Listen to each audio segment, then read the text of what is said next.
Good morning to everyone. This is Abhishek from IT Central School going to present my AIL activity on Karnataka.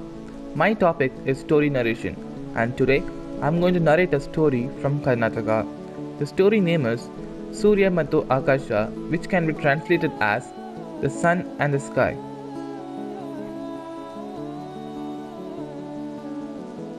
This story from Karnataka is set from ancient times. The legend is famous till today in the rural areas of Karnataka. Now, let me narrate the story.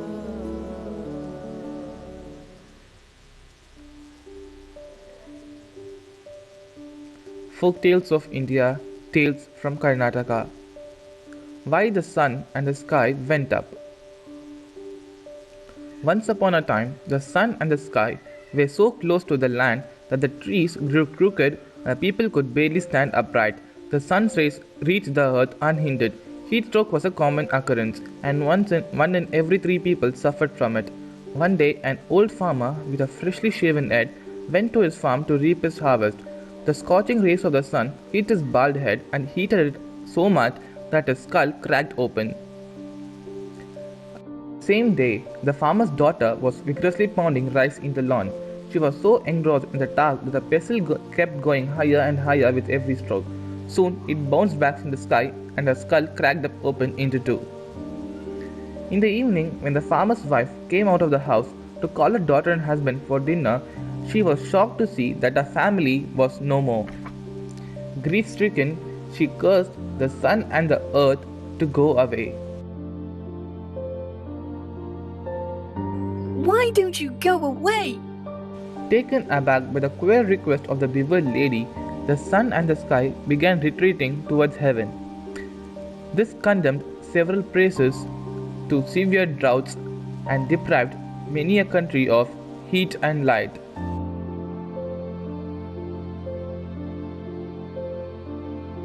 At about the same time, a washerman was taking his load to the river when his donkey, parched and tired, ran away from him.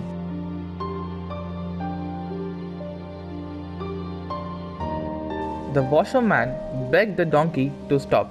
Stop! Stop! Stop! Stop! His cries were so loud that the sun and the sky thought that they were addressed to them. They stopped in their tracks and stayed there ever since. The moral of the story is too much of something is just as bad as too little of it. Thank you. I hope you enjoyed the story.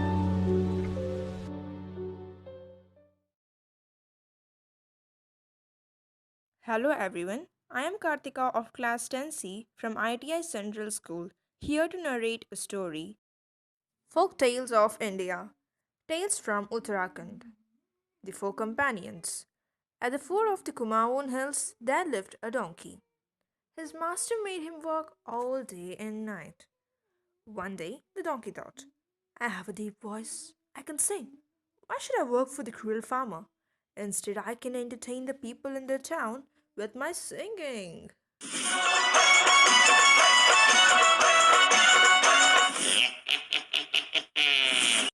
So the very next day, the donkey sets off to the town.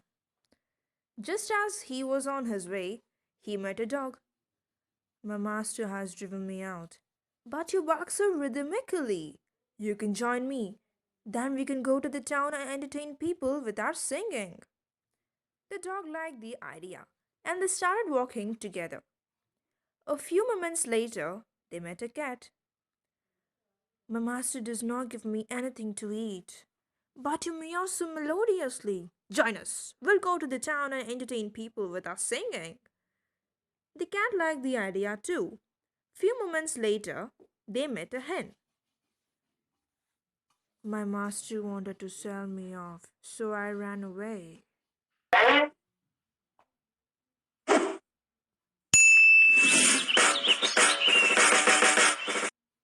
Hence, they all left for the town. Soon it was nightfall, and the four companions came across a house. Curious, they peered through a window, one over another. The people in this house can provide us with food and shelter. Let's sing together for them. On the count of 4, 3, 2, 1.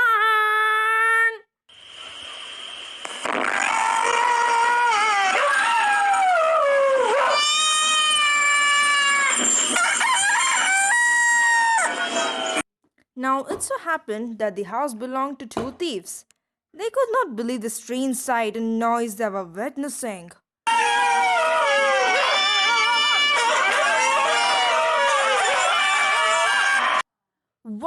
What's that? I think there's a big beast on the window. Run! Look! They got so happy with us singing. They left everything for us. We don't need to go to the town and work anymore. The four companions were thrilled and lived happily ever after. And as they say, the amount of good luck coming on your way depends on your willingness to act.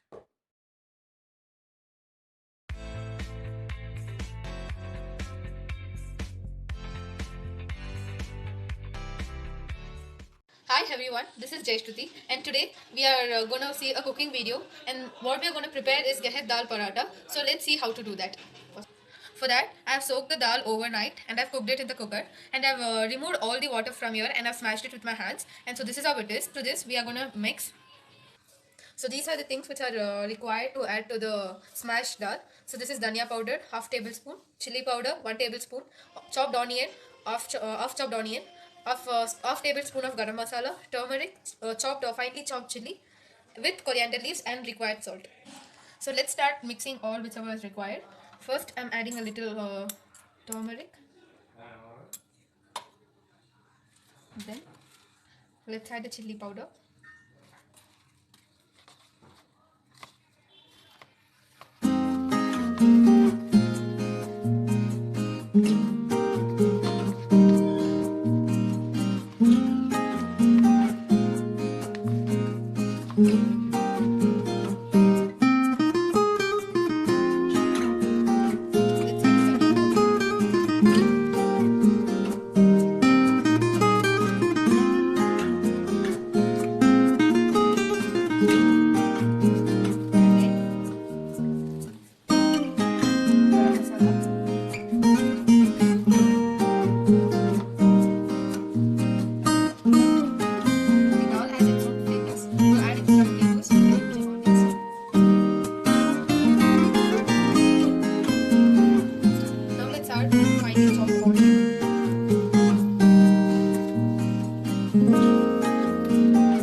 the chapati gets cooked well. Now let's flip the chapati. So you can see how well it's getting cooked. Simultaneously, let's start preparing for the second chapati as we done for the first one. Let's add the stuffing for the second chapati.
It's good for health, especially the chili, because due to this pandemic time, we all need to have introduce spices to our bodies.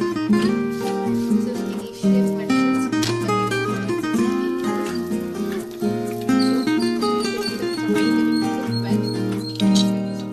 let's increase the flame. The third chapati is ready to get cooked. Let's transfer it. Let's add some oil required. Let's increase the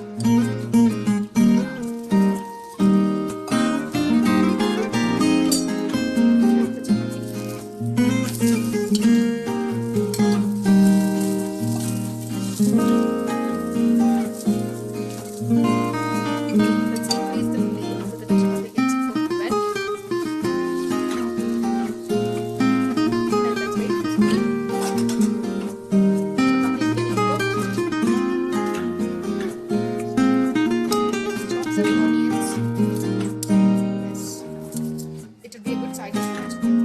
It's very good for health. So this is the final look of the Gehet Dal Paratha which I have prepared today. And this is a famous food of Uttarakhand. And the dal has nutrients, and the chili, the onion, whichever we have added, the chili powder and other stuff, it's very good for health and helps us to build our immunity, and also helps us to fight against the COVID in case if it enters us. And so this is how it look. With this paratha, curd would be of great taste along with onions, lemon and chili with some sauce if required.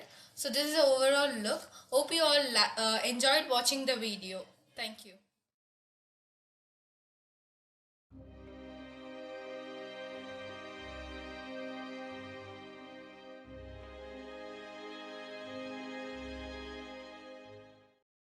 The ingredients needed for this recipe are 1 cup rice, half cup turad dal, imli soaked in water, onions, peas, carrot, brinjal, beans, capsicum, potato, cauliflower, tomato, jeera, mustard seeds, curry leaves and red chilies, and some ghee and salt as per your taste.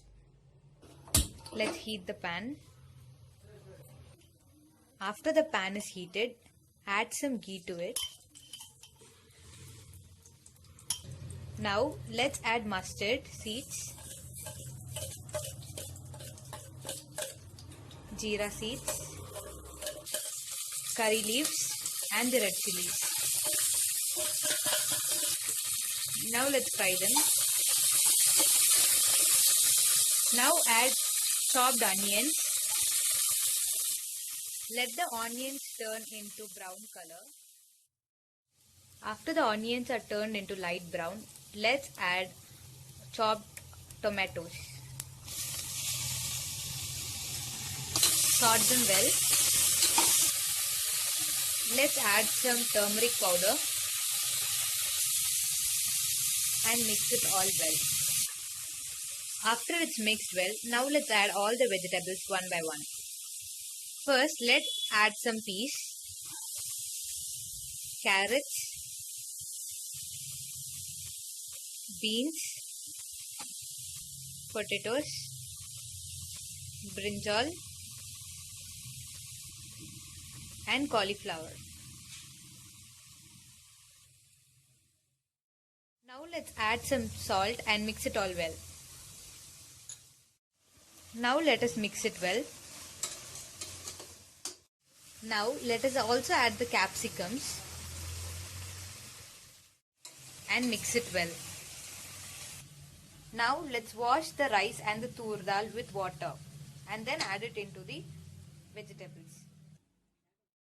Now the rice and the tur dal is washed, let's add them into the vegetables. First, let's add the tur dal. Now let's add 1 cup of rice, washed rice. Now let's mix it well. Now let's add sufficient amount of water for the food to get cooked.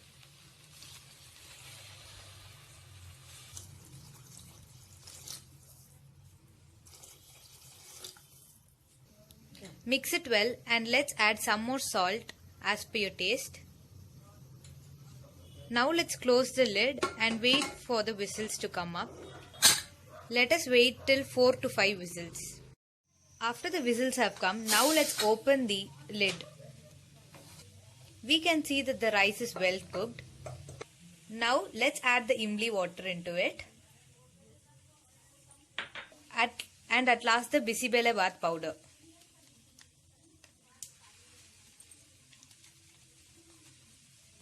Now let us mix the rice well.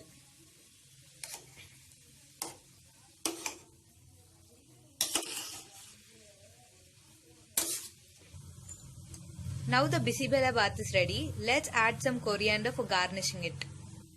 Now let's add the coriander. Mix it, that's it. Now let's transfer it to another bowl. Now our tasty bisibelabath is ready. Now let's serve it hot.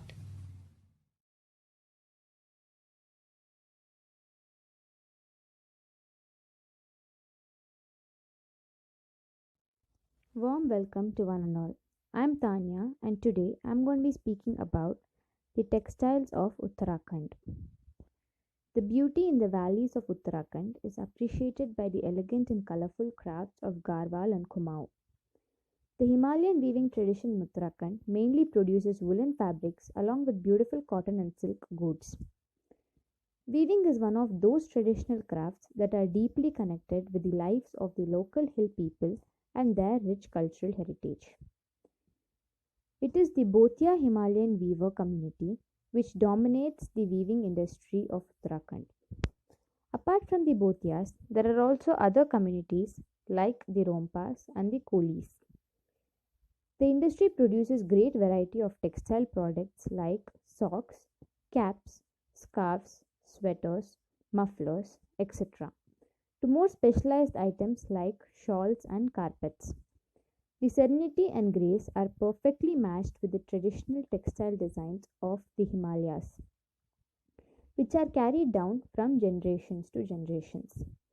The motifs used by weavers of Uttarakhand at times show interesting influences of the neighboring states of Tibet, Nepal, and China. In spite of these influences, the traditional textiles of Uttarakhand always reflects a unique ethnic character of its own. The Himalayan climate of Uttarakhand and the sheep rearing practices have largely contributed to the natural development of the woolen industry in this region. The weavers, mostly rural women from hill tribes, produce hand-woven products with the help of primitive tools and techniques. The people in these Himalayan villages are successful in keeping alive some of their age old techniques, tradition, and methods. Every year, the nomadic Bhotia weavers spend the winter months in Dunda in weaving and summer months selling those clothes in different tourism sites of Uttarakhand. While they are in Dunda of the Uttarkashi district, they weave traditional patterns on their crude upright or pit looms using the chakka spun wool. Traditionally, the Bhotia weavers rear their own sheep for wool in the grazing plains of Harsil. In the winter, when the sheep grows fat and have fully grown fleece, the Bhotias come down to Dunda to begin the weaving activities. The Dunda weaving cluster in Uttarakhand is famous for the carpets and pashmina shawls made by the Bhotia weavers. The rugs and pashmina shawls of Munsiari are also widely acclaimed like Dunda. It is another specific site of the traditional Bhotia weaving. Munsiari produces some of the finest cashmere in the world. The Dun, which is a type of rug, and the Tulma, a unique bedspread made by the Bhotia weavers of the small Uttarakhand, have exotic beauty. Pashmina shawls are also produced by local weavers at the shawl factory of Kausani. Kausani shawls also stoles have become a legend among the tourists and the craft enthusiasts from all over the world. The local village artisans spend much time and effort on their traditional woolen handlooms to produce these items. The shawl are made from superfine Angora rabbit wool and come with a variety of designs ranging from simple color patterns to lavish embroidery work. In embroidery, the fabric is worked upon with a long needle, threads, tikris, and beads. Multi-sized frames are also used, usually about 1.5 feet high, to secure the cloth on which the design is sketched with a stencil. On hand secures the thread under the cloth to the needle, while the other hand moves on top of the cloth with ease. Embroidery designs are prepared by fixing small round-shaped mirrors to the material with the help of the buttonhole stitch. The outline being sketched by hand, silk thread is used for stitching, done in stem or herringbone. Closely worked, flowers and creepers are patterned against a dark background. The traditional females of Bhotia tribe mainly wear honju, chua, and pagdin as their traditional garments. These costumes show influence of both Bhotia and Tibetan culture. These are made by the Bhotias and self-designed. These can be purchased from the prolific textile industry or the Yoyogo textile industry. Nowadays, the textile industry in Uttarakhand use knitting machines, fabric seaming machineries, and crochet machines to produce these fabrics. Thank you.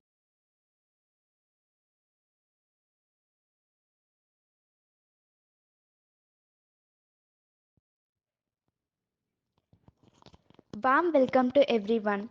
Myself Sumita from class 10 standard C section is going to talk about the significance of textile industries of Karnataka.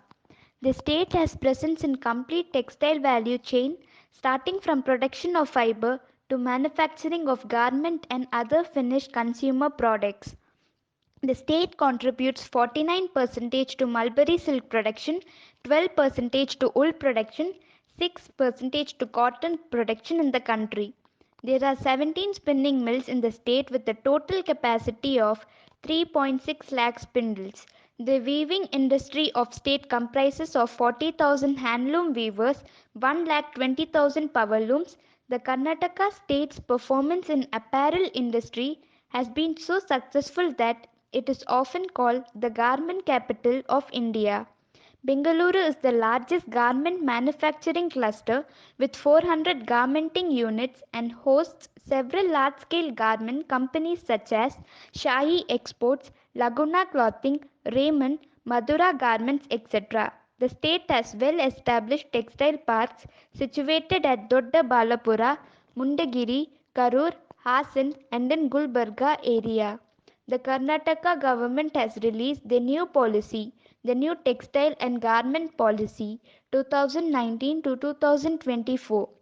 The new policy aims to generate employment for 5 lakh people and attract investment worth rupees 10,000 crores in next period of 5 years. Women in Karnataka wear their traditional dress of sari. The saris are weaved with cotton and silk fabric. In ancient times, Karnataka region was famous for silk fabric. The varieties of brocades, chiffons and smooth silk saris are also available in Karnataka. These silk varieties of saris make extra beauty to the women. The Ilkal sari is a traditional form of sari which is a common feminine wear in India.